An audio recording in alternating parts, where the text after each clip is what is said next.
сәлеметсіздер ме, құрметті достар. Бүгінгі біздің ең басты яғни маңызды тақырыбымыз ол әрине қазақ мемлекеттігінің дәстүрлері және де қазақ хандығының құрылу алғы шарттары.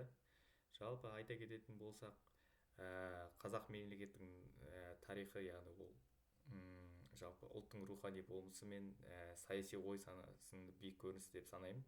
Және де бұл мемлекеттіліктің дәстүрлерінің тамыры тереңде жатыр.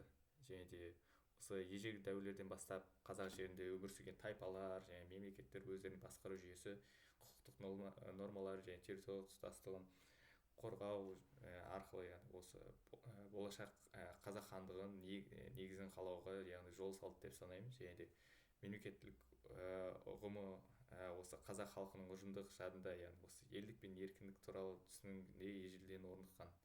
Және де сондықтан қазақ мемлекеттігінің дәстүрлері менің ойымша бұл ұлттың өмір сүру философиясының, салт дәстүрлердің, мәдениеттің осы еркіндік пен әділдікке ұмтылысының арқасында пайда болды деп ойлаймын. Жалпы қазақ хандығының құрылуы ол жай ғана кездесу құбылыс емес. Ол яғни ежелгі және орта ғасырлық мемлекеттердің саяси, әлеуметтік тәжірибесінің табиғи жалғасы деп санаймын.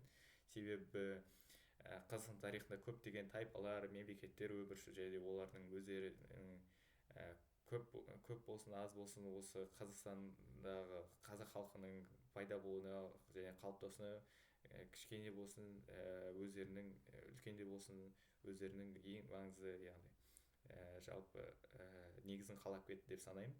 Және де Қазақстан аумағында осы өмір сүрген сақтар, үйсіндер, ғұндар, қаңлылар, түркілер, қарлұқтар болса және де басқа көптеген түркі тайпалары құрған осы ұлыстар, қағанаттар, мемлекеттер осы барлығы қазақ халқының этикалық және саяси қалыптасуына зор ықпал етті.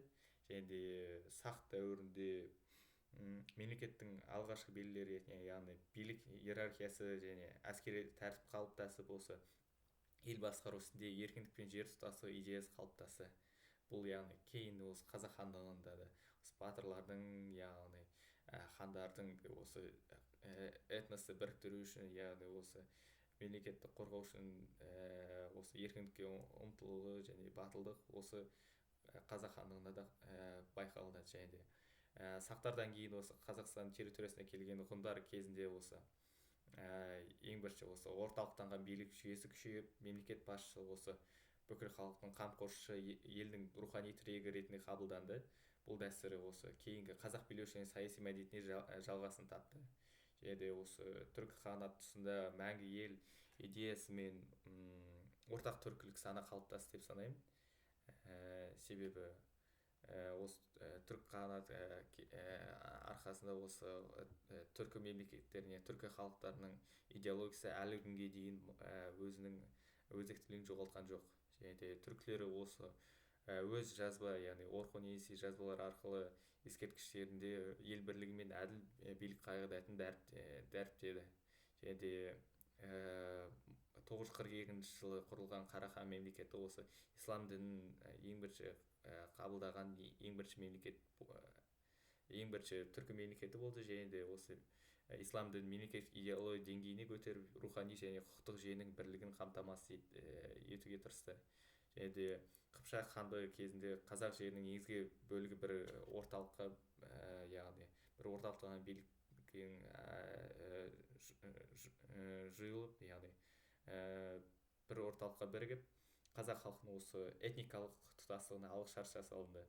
Енді осы мемлекеттердің барлығы қазақ мемлекеттігінің, яғни қазақ хандығының құрылуына сабақтастығын қалыптастырып, яғни осы өзінің әсерін келтіріп, кейінгі осы қазақ хандығының құрылуына негіз болды.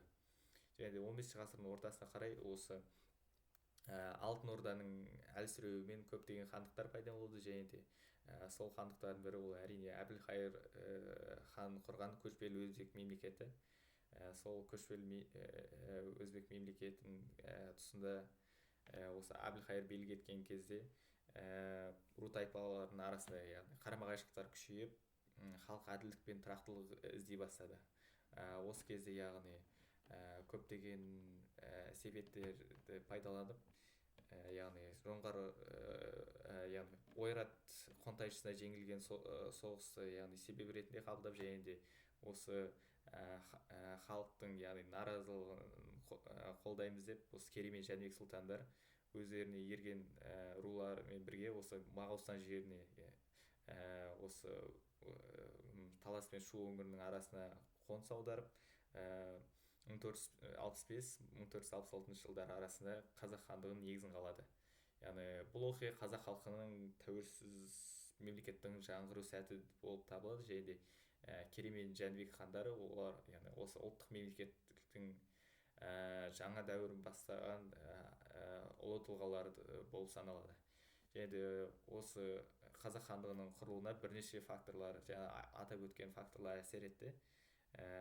Осы яғни экономикалық және мәдени тұрғыдан да, саяси тұрғыдан да халық жаңа мемлекеттің құрылып, яғни өздерінің яғни жете алмай жүрген еркіндігін аңсап осы керей мен жәнібекке қосыла бастады. Керей мен жәнібек құрған қазақ хандығына қосыла бастады. Жалпы этникалық тұрғыдан қарағанда бұл қазақ халқының біртұтас этнос ретінде қалыптасуына шешуші рөл атқарды.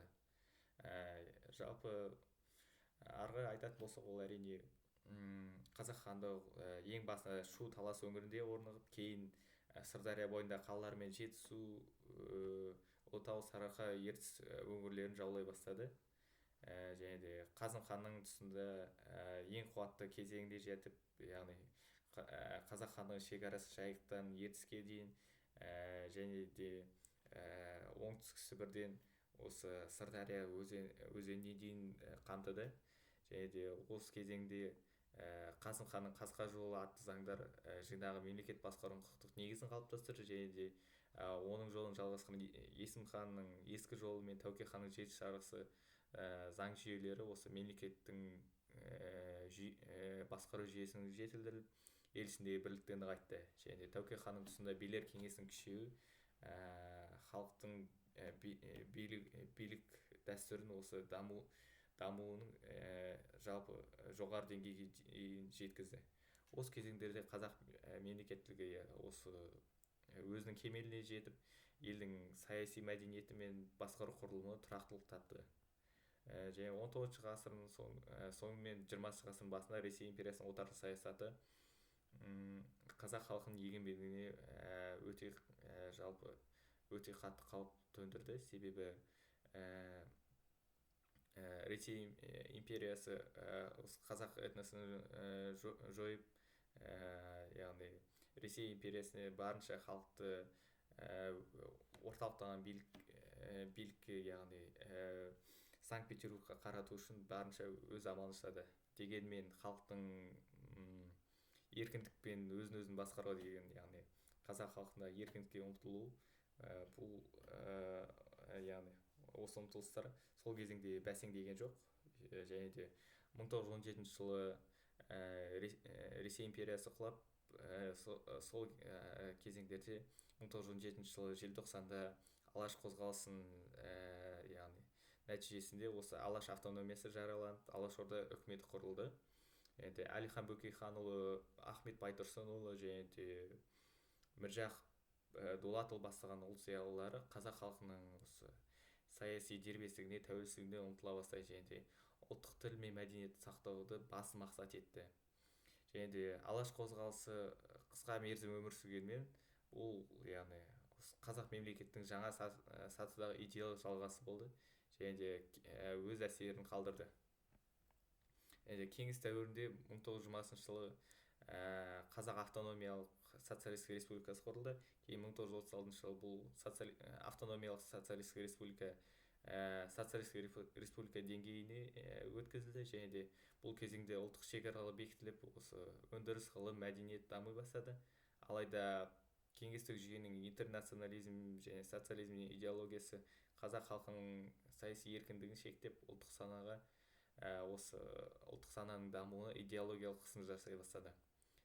Соған қарамастан осы дәуір кезеңде қазақ қоғамының мемлекеттік басқару тәжірибесін сақтауға және кейінгі тәуелсіздік кезеңіне дайындалуға осы көптеген тұлғалар әсер етті. 1991 жылы осы кеңес одағының ыдырауы қазақ халқының ғасырлар бойы арманы болған осы екі ғасырдан астам отаршылық саясатының отаршылық саясатын аяқтады, және де тәуелсіздікті аңсаған халық осы 1991 жылы 16 желтоқсанда жетті. Сол күні Қазақстан Республикасының тәуелсіздік дербес мемлекет екені жарияланды, және де бұл яғни осы Қазақстан территориясында болған барлық мемлекеттердің, яғни тайпалардың осы қазақ этносының қалыптасуына әсер етіп, яғни тәуелсіз мемлекеттің құрылуына, яғни ең биік шыңына осы кезде жетті деп санаймын. Жалпы бұл енді менің өз ойым. Және де мемлекеттің яғни